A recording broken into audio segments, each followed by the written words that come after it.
तो मैंने पहली बार देखा कोई ऐसा मतलब एक यंग मैन और एनर्जेटिक और जो अपना माइंड डाइवर्ट कर रहा है गॉड की तरफ। बहुत रेयर चांसेस लगते हैं और ना कोई इनके अंदर app everything all that body की फिट। तो उसको देखे था एक पहली बार जिंदगी में एहसास हुआ कि भगवान भी है और हमें उसके वजह से समर्पित होना। तो कपड़े फटाफट धो के उसके बाद धूप में तो ये टी शर्ट सारी। ये यात्रा क्या महत्व रखती है, क्योंकि ये यात्रा आज जहाँ पहुँच चुकी है 1 महीने बाद अलग मुकाम पे ये यात्रा होगी। और मेरा बस 7 टाइम सब चलता था, साइकिलिंग भी हॉकी भी चलता था। वो तुम्हारे पास चौक वाला था यार वो साला वही दिन याद आता है यार। और उसके बाद जैसे अब जैसे याद होता है ना जिंदगी, जब याद कर। नमस्कार साथियों, स्वागत अभिनंदन आप सभी का फिर से मेरी इस नई वीडियो में। और आज मेरी यात्रा का 5वां दिन, अल्मोड़ा से 12 ज्योतिर्लिंग और 4 धाम की यात्रा। तो कल मैं आपको दिखाता हूँ मैं जहाँ रुका हुआ था, ये तो कल यहीं रुका हुआ था मैं। तो आज अभी यात्रा शुरू करने से पहले मैं सोच रहा हूँ कि कुछ कपड़े धो लूँ। तो पहले मैं सारे कपड़े धो रहा हूँ आज, उसके बाद जैसा भी रहेगा यात्रा को वैसे ही रूपरेखा दूंगा। तो पहले सारे कपड़े आज धो रहा हूँ और फिर उसके बाद अगर संभव होगा तो यात्रा को आगे बढ़ाएंगे। और पूरा अपडेट आपको आज के दिन का, क्या मैं कर रहा हूँ, कैसा हो रहा है, वो सब अपने इसी YouTube चैनल के माध्यम से दिखाने को प्रयासरत रहूँगा। आप सबका बहुत शुक्रिया। तो अभी अब मैं कपड़े धो रहा हूँ और मैं आपको दिखाता हूँ क्या क्या कपड़े धोने हैं मैंने, क्योंकि मैं यही पहन के आया हूँ। ये टी शर्ट जो मैं पहन के आ रहा हूँ, ये ट्रैक पैंट, ये जूते और सॉक्स, तो मैं इनको धोता हूँ। बाकी और छोटे मोटे कपड़े हैं, तौलिए, ये सब मैं धो के धूप में डालता हूँ। और उसके बाद अभी कुछ दोस्त लोग मिलने भी आने वाले हैं। कुछ अल्मोड़ा के ही जो लोग यहाँ बस चुके हैं, पलायन कर चुके हैं, वो लोग मिलने आ रहे हैं। तो आज यहीं रुकने का विचार है और कल यहाँ से जल्दी सुबह यात्रा शुरू करूँगा। तो अभी कपड़े मैं धो रहा हूँ फटाफट, जितने भी अभी आज यहीं रुकने का विचार है। तो आज कपड़े वपड़े धो रहा हूँ अभी, और उसके बाद जैसा भी रहेगा। अभी कुछ दोस्त लोग भी मिलने वाले हैं जो यहाँ आ रहे हैं। तो कपड़े फटाफट धो के उसके बाद धूप में तो ये टी शर्ट सारी जो बनवाई थी ये मैं पहन के हुए आया हूँ। और मैंने रात को भी ये टी शर्ट ऐसे धो देता था, मैं ऐसे आए और उसको भिगा के फिर मैट के ऊपर डाल देता था। लेकिन आज मौका मिल रहा है थोड़ा अच्छे से धोने का, तो अच्छे से धो लेते हैं और फिर आगे देखेंगे। तो कपड़े धोता हूँ पहले और उसके धूप में डाल के आप सभी से मिलता हूँ। तो अभी नहा लिया है और सारे कपड़े भी धो लिए अपने, ये सारे कपड़े यहाँ पे धो के डाल दिए हैं। और ये जूते भी आगे सब धो दिया है। तो अभी खाना वाना खाता हूँ और उसके बाद अभी कुछ लोग मिलने आने वाले हैं तो उनसे मिलूँगा। तो ऐसा कुछ है यहाँ से बाहर का, ये जहाँ हल्दू चौड़ में हूँ मैं, ये सब जगह। और तो अभी चलते हैं, खाना खाते हैं। खाने में है, मैं आपको बता देता हूँ क्या बना है। तो भाई को अभी कॉलेज गया है, वो मिलेगा। खाने में खिचड़ी लेके आया था भाई, हॉटकेस से खोलते हैं। ये खिचड़ी लेके आया है। आ गए हैं मिलने, हाँ यहीं पे लगा दो। तो ये भाई वहाँ से आए हैं, कहाँ से हैं? लामा चौड़ से ये भाई मिलने आए हैं और पुराने परिचित हैं, मोहल्ले के रहा करते थे हम। तो लामा चौड़ कितना है यहाँ से? तभी आज करवा चौथ है तो चांद और इनका चेहरा एक साथ दिखेगा। अभी थोड़ी देर में आपको ऊपर दिखाता हूँ। यात्रा थोड़ी सी ठहराव में है और थोड़ा सा आराम के साथ इस यात्रा को कर रहा हूँ। आपको मिलाता हूँ जो मिलने आए हुए हैं उनसे, और लेकिन उनका परिचय अभी थोड़ी देर में आपसे कराऊंगा। और उसके साथ अभी चाय बन रही है, ये देखिए। ये भाई HM वाला है, संगीतकार भी है और काफ़ी कुछ है खाने के लिए। और अभी खाना चाय वाय पियेंगे, उसके बाद दिन शाम को थोड़ा और कहीं जाएंगे। तो वो सब लड़ाई झगड़े बॉल को लेके, वो हमारे बच्चों को पढ़ने नहीं दे रहा है किसी के पापा छत पे आ जाएंगे हमारे बच्चे पढ़ने नहीं दे रहा है भाई। आंटी। आज बच्चे बता रही कहाँ होंगे। यार कांटेक्ट में मेरे है नहीं यार कोई, एक तुम लोग होए, सुमित से मेरी बात नहीं होती। क्रिकेट कंचे सेवन टाइम सब चलता था। बाप रे, साइकिलिंग भी, हॉकी भी चलता था। वो तुम्हारे पास चौक वाला था। यार वो साला वही दिन याद आता है यार। और नौकरी के बाद तो जैसे अब जैसे याद होता है ना जिंदगी, जब याद करता हूँ तो वही दिन याद आते हैं भाई। नौकरी के बाद मुझे पता ही नहीं लगा समय कब गुजरा है। वाला याद नहीं हो जो तुम चौक ला रहे थे फिर? अरे उसको पंधा धक्का मारता था लोगों को पकड़ने वाला गेम, वो अकेले खेल रही थी। अकेले खेल रही थी नीचे। यार कुछ नहीं यार, अब तो ऐसी है भाई, वहाँ कोई है थोड़ी, अब बच्चे बच्चे भी नहीं अब रहे, खेलता है यार, अब तो फोन में लगे रहते हैं, अब कोई नहीं खेलता। बच्चे बच्चे रहे भी नहीं। बस बढ़िया। कितने टाइम से रहता है शिवम यहाँ पे? मेरे को हो गया 1.5 साल। अभी कितना बचा है? 1.5 और बचा है। एजेड हो गए यार, 90। ऐसे होंगे तो मतलब। केदारनाथ यात्रा चलो पॉसिबल है। मेरी काफी गुफा कलाकारी में उन्होंने काम किया है। पहले तो बहुत शॉर्ट पड़ता है ना, पहले तो बहुत शॉर्ट हुआ। लेकिन उस टाइम पे रास्ते भी तो वैसे ही होंगे, उस टाइम पे रास्ते बने थोड़ा ना होंगे। नहीं, उस टाइम पे बहुत रास्ते थे। मेरे पापा बताते हैं कि दिखाते हैं कि ये रास्ता दिखता भी है सामने में कि रास्ते हैं, पहले बहुत यूज़ होते थे वो, अब लेकिन जब से गाड़ियाँ आई हैं, रोड्स बनी, तब से नहीं होते। मैं खुद जब जिस रास्ते से स्कूल जाता था वो जो यूज़ ही नहीं होता, सब लोग रोड ही इस्तेमाल करते हैं। 3 किलोमीटर के लिए बच्चे स्कूल जाते हैं आजकल। वो हमारे इसके बीट शो में वो देहरादून, सॉरी क्या है यार, दमवा दमवा तो यहाँ है। दुकान खोला धारमोला से बच्चे पैदल आते थे। हाँ आज भी आते हैं, एनटीडी से वहाँ आर्मी स्कूल पैदल जाते आज भी आते हैं भाई। और आजकल के बच्चे तो माँ बाप तो इसीलिए वैन लगा देते हैं। हम फिर ठीक भी है यार, और सुविधा है तो यार क्यों उस पे वो करना। हाँ सुविधा है। अब एक तबका जैसे यात्री का वही है ना, मैं वही कह रहा हूँ, यात्रा में लोग यही सोचते हैं ना, जैसे पहले से यात्रा का वही विषय था कि यात्रा करनी है। अब आजकल तो बहुत फास्ट कम्युनिकेशन भी हो रहा है, तो आपको श्रीलंका थोड़ी जाना है श्रीलंका के बारे में पता करने के लिए, आपको तो फोन में मिल जाएगा ना। हाँ क्यों सही बात। क्यों गलत है क्या? सही है। श्रीलंका के बारे में पता करने के लिए श्रीलंका जाना जरूरी नहीं है। नहीं है, आपको फोन में पता चल जाएगा, आप किसी से कहोगे वो बता दोगे। जैसे मोहल्ले में पैसे लड़ाइयाँ होती थी, कोई लड़ाई याद है किस्सा मुझे? पानी को लेकर बड़ी लड़ाई होती थी यार। पानी, हाँ कि 2 गैलन पानी भी तो होती थी, 10 मिनट बोलेंगे शिवम का तो फिर जब पानी की किल्लत बहुत ज्यादा थी तब शिवम कांटपाल के यहाँ से पानी भर के लाते थे। तो भाई मैगी बना रहा है अभी खाने के लिए, ये देखो, और अभी बज चुका है 6 बज गया है और मैगी खा रहे हैं अभी। मैगी बना रहा है भाई, उसके बाद शाम को चावल वावल बनेगा। तो ये भाई अब मैगी डालने लग गया है प्लेटों में, कटोरे में, और ये बटर भी। भाई वैसे बटर क्यों इतना? बटर बहुत ज़रूरी है, तभी तो टेस्ट आएगा उसमें। तो मैगी खा के फिर इसके बाद रात की भी तैयारी है क्या कुछ? रात को दाल चावल रहेगा फिर। 7 तो बज गया यार। अब क्या कर सकते हैं यार, रूम पे ऐसी टाइमिंग चल रही है खाने की। नहीं तो इसको खाने के बाद मुझे लगता है ज़रूरत पड़ेगी नहीं। नहीं, इसको खाने के बाद देखेंगे 9:30 बजे तक का दोबारा एक बार। भोजन तो बहुत जरूरी है, तो खाली ऐसे ही रहना। और घूमने का अभी हम जाते हैं महालक्ष्मी मंदिर है, बहुत बढ़िया मंदिर है यहाँ पे, वहाँ होके आएंगे एक बार। थोड़ा सा बाहर निकले हुए हल्दू चौड़ में ही, सामने भाई के रूम में जा रहे हैं, दोनों भाई ले जा रहे हैं चाय पीने। किसकी चाय कह रहे हो, कौन है वो चाय वाला? शर्मा जी के वहाँ चाय पीने जा रहे हैं।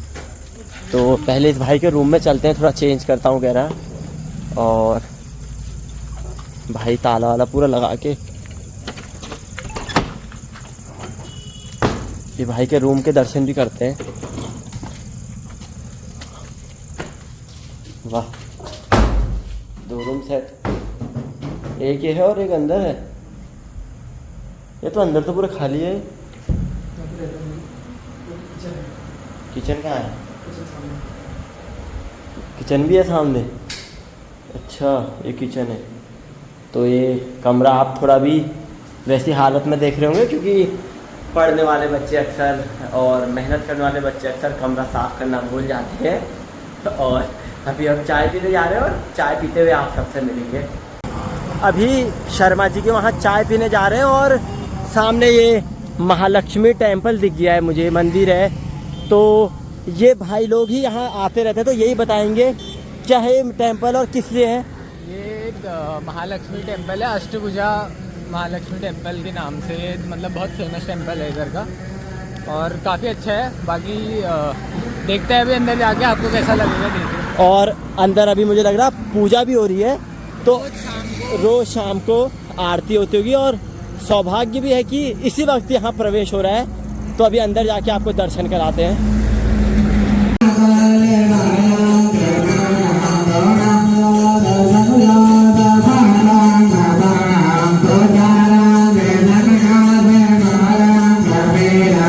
तो अभी वो महालक्ष्मी फर्स्ट टेम्पल में, ये सामने आप देखिए, ये इसके दर्शन ऊपर हम कर आए हैं और अब यहाँ से वापस ही हो जा रहे हैं। तो आप सभी लोग यहीं से दर्शन कर लीजिए ऊपर।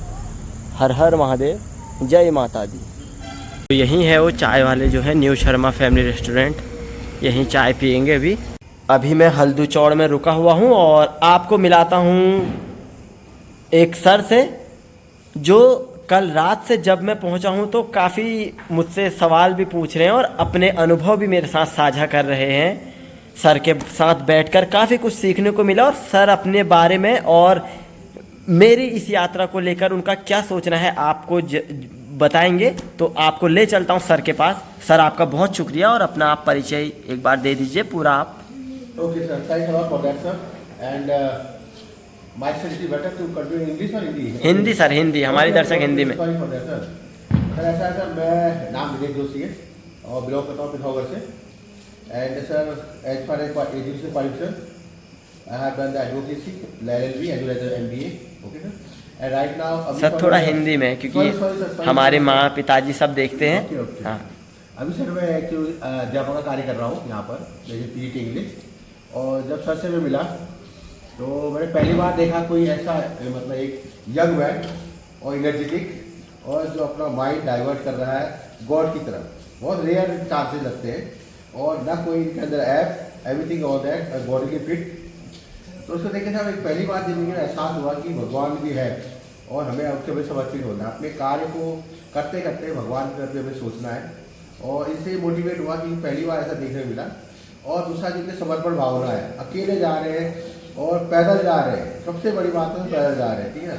और दूसरा, इतना ऐसी जगह जा रहे हैं जहाँ पहले कभी देखा नहीं उन्होंने, और उतना मोटिवेशन, उतना उत्साह और चेहरे पे उतना तेज, तो देख के हमें बड़ा मोटिवेट हुए। प्लस हम चाहते हैं कि हमारी यंग जनरेशन भी कुछ सीखे इनसे। और अभी भी ऐसी जगह जा रहे हैं जहाँ कभी उन्होंने सुना भी नहीं, मतलब कभी नहीं गए, लेकिन आज जा रहे हैं।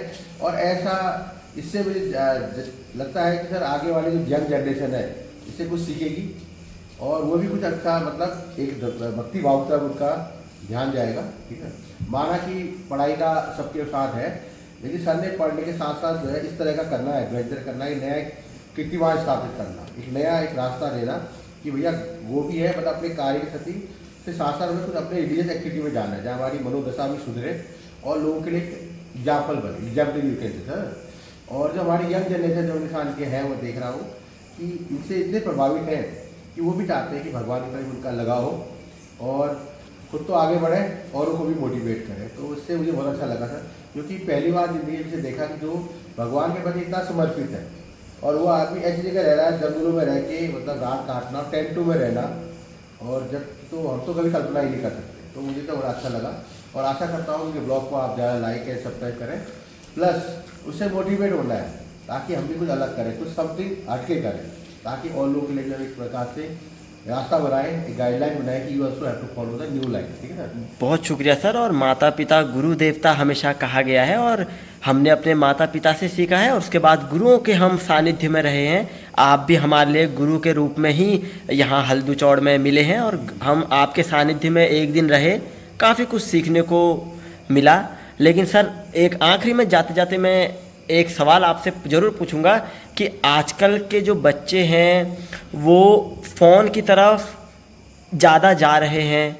आप खुद इस शहर में हैं, आप स्कूल में कार्यरत हैं, तो आप इसको कैसे देखते हैं कि ये ठीक है या समय की मांग है, या थोड़ा बहुत आप इसमें अगर क्या अपनी राय देंगे? तो ऐसा है, अभी मुझे एक पेरेंट्स मिले थे, वो भी कह रहे कोरोना काल की वजह से जो है माइंड डाइवर्ट हो गया। अदरवाइज पहले बच्चे किताब का ज़्यादा लगाव था। अब ये सर्कमस्टांसेस है जिससे जो हुआ था, कोई और ऑप्शन था नहीं उसमें। लेकिन अब मैं ये कहना चाहूँगा जो उसमें हो गया हो गया। अब हमें आज आपने देखा होगा, आज की न्यूज़ में आया था 2050 में 1 करोड़ बच्चों के आंखों में चश्मा लग सकता है, जैसा कि आज न्यूज़ में बताया गया है। इसका मतलब कि बच्चे पूरा हमारे वो गलत जगह नहीं जा रहे, हो पढ़ रहे हैं लेकिन ऑनलाइन पढ़ रहे हैं, आंखों स्टेन पढ़ रहा है, ठीक है, पढ़ते से वो उतना ध्यान रहता नहीं है। तो 1 करोड़ बच्चे 2050 तक उनको चश्मा लग सकती है, ठीक है ना। तो ये ध्यान में रखते हुए तो एडवाइस ये करेंगे कि जहाँ जरूरी है और अदरवाइज किताबों की तरफ ज़्यादा लगाओ, ठीक है ना। किताबें इज द बेस्ट वे, वही किताबों को इन्होंने मोबाइल में दे रखा है। तो अगर ज़्यादा बच्चे किताबों की तरफ ज़्यादा पढ़ेंगे तो डीपली पढ़ पाएंगे, ठीक है ना। और ये मोबाइल को टाइम बीइंग के लिए कभी कभी कोई डाउट हो तो क्लियर कर सकते हैं, पर टोटली इसमें रिलाय करना या इस पर विश्वास करना ज़्यादा उचित ना देखता हूँ, ठीक है ना। और बच्चों के लिए मेनली, और बड़े हैं वो तो समझदार हैं, जो छोटे बच्चों को इससे आई साइट प्रॉब्लम हो रही है और अदर प्रॉब्लम आ रही है, तो मेरे ख्याल से इसे कम से कम यो प्लस इसमें टीचरों का अलॉन्ग विथ जो उसके पेरेंट्स हैं उनका भी बड़ा योगदान है। लेकिन देखा जा रहा है कि पेरेंट्स बच्चे को, एक छोटा बच्चा है रो रहा है, उसको मोबाइल देते हैं शांत रहेगा, लेकिन वो प्रॉब्लम कितनी दूर तक जाएगी वो नहीं देख रहे, बाद में वो हट करेगा और होता है कभी कभी गलत कदम भी उठा ले। तो इसलिए मेरे ख्याल से ये किसी को अवॉइड करना चाहिए, और जितना दूर होगा किताबों की तरफ ज़्यादा लगाओ दो, धार्मिक जगह लगाओ दो, ठीक है ना। कॉमिक्स पढ़ाई, पहले ज़माने में कॉमिक्स पढ़ते थे, माइंड को डाइवर्ट, नई चीज़ सीखते थे।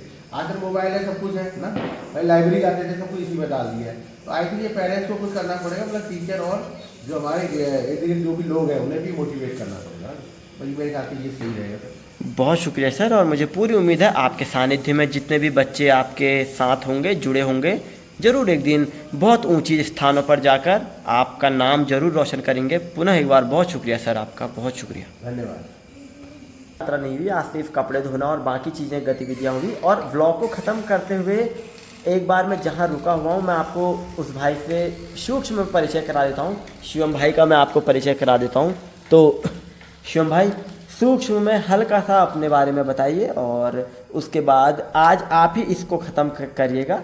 अब मेरी आवाज़ सुनने को नहीं मिलेगी, आप अपने बारे में बताइए। बहुत बहुत धन्यवाद मनोज दा, काफ़ी अच्छा लगा जैसे कि आप मेरे कमरे में आए थे कल, और इतनी बड़ी यात्रा का आपने बेड़ा अपने सर पे उठाया है। 12 ज्योतिर्लिंग और 4 धाम की ये यात्रा काफ़ी मुश्किल यात्रा, वैसे कि जैसे कि आप पैदल चल रहे हैं, जैसे गाड़ी में अगर इस यात्रा को करा जाए तो तब भी एक तरीके से इसको सोचा जा सकता है कि गाड़ी से आदमी जा रहा है तो मतलब बहुत इजी पड़ जाता है। और पैदल इस यात्रा को करना, कहीं बीच में जंगल होंगे, कहीं कुछ होगा और मतलब कहीं अंधेरा होगा, तो आपने जैसे टेंट की व्यवस्था रख रखी, तो उसमें भी 10 चीज़ों को देखते हुए चलना पड़ता है। तो मतलब काफ़ी बड़ा संघर्ष है, लेकिन काफ़ी अच्छा लगा कि हमारे ही मोहल्ले के आप हैं, हमारे ही पड़ोसी हैं और हमारे बड़े भाई हैं, और इस चीज़ को देख के काफ़ी अच्छा लगता है कि आपने 12 ज्योतिर्लिंग और 4 धाम का ये बहुत बड़ा मतलब धामों का बेड़ा अपने सर में उठा के आप चले हैं। और मेरे वहाँ आप कल आए, मेरे को काफ़ी अच्छा लगा इस यात्रा का हिस्सा बन के। हमारा सौभाग्य है कि आपसे इस यात्रा के बीच में मुलाकात हुई और काफ़ी अच्छा लगा मेरे को। और अभी खाने आने की तैयारियाँ चल रही हैं, क्या खाना आना खाते हैं। तो शिवम भाई, मैं चाहता हूं कि मैं आज अपने इस व्लॉग को यहीं पे समाप्त करूं, और आप अंत में कुछ बोलते हुए अपने इस वीडियो को यहीं पे समाप्त कर दीजिए। और आप सबसे मैं कल मिलूंगा अपने 6ठे दिन की यात्रा के साथ। और शिवम भाई, आप इस वीडियो को ख़त्म कर दीजिए। और मेरा मनोज दा की सारी जनता से अनुरोध है कि फॉलो करें चैनल को, सब्सक्राइब करें, लाइक करें और ज़्यादा से ज़्यादा शेयर करें, क्योंकि इतनी बड़ी यात्रा आपको आने वाले 1 महीने के बाद आपको पता चलेगा कि ये यात्रा क्या महत्व रखती है। क्योंकि ये यात्रा आज जहाँ पहुँच चुकी है, 1 महीने बाद अलग मुकाम पे ये यात्रा होगी। और मेरा बस यही अनुरोध है कि मेरे को तो काफ़ी अच्छा लगता है ऐसी चीज़ें देखना, मैं डेली देखता हूँ। वो आज की बात नहीं कि बड़े भाई मेरे रूम पे आए हैं, वो अलग बात है। मैं स्टार्टिंग से ही इनकी यात्रा को फॉलो करते हुए आया हूँ, और मनोज दा कहाँ पहुँचे हैं डेली अपडेट मैं लेते रहता हूँ यूट्यूब और इंस्टाग्राम, फेसबुक के माध्यम से। तो मेरा यही अनुरोध है कि चैनल को सब्सक्राइब करें, लाइक करें और ज़्यादा से ज़्यादा शेयर करें। धन्यवाद। भारत माता की जय। बहुत शुक्रिया आपका। आप सबसे मिलते हैं कल अपने छठे दिन की यात्रा के साथ।